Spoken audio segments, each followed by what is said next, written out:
Maithili express की शानदार प्रस्तुति।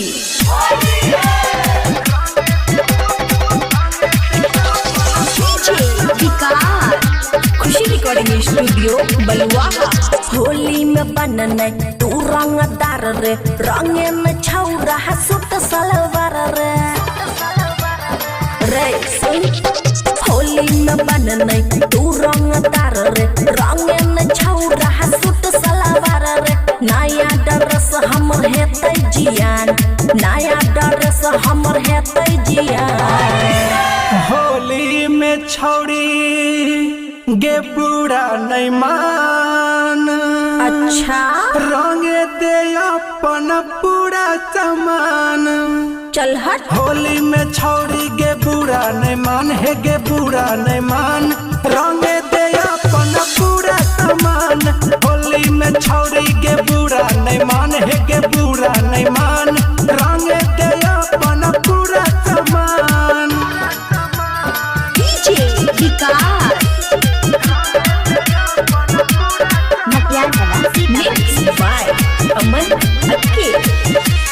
कदे बुढ़िया के ढीला लगे रंग लाल पीला, सही से डाले दे छौड़ी करना ही तू गलीला।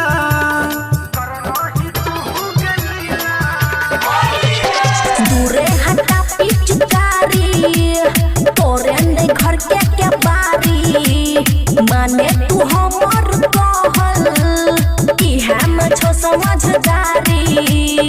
करनै जवानी हमर नुकसान, बुझला करिया। चल हट। होली में छौड़ी गे बूढ़ा नहीं मान, रंगे दे अपन पूरा सामान। मुहे तोड़ दबो।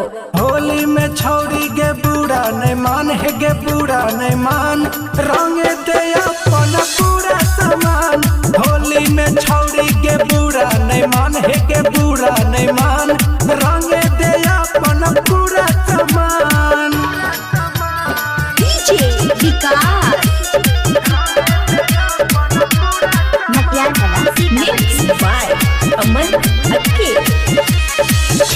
हम छोड़ा दबंग गे, दारू पी के मतंग गे, देवो छोड़ाई गे छौड़ी दहिया के पूरा जंग गे।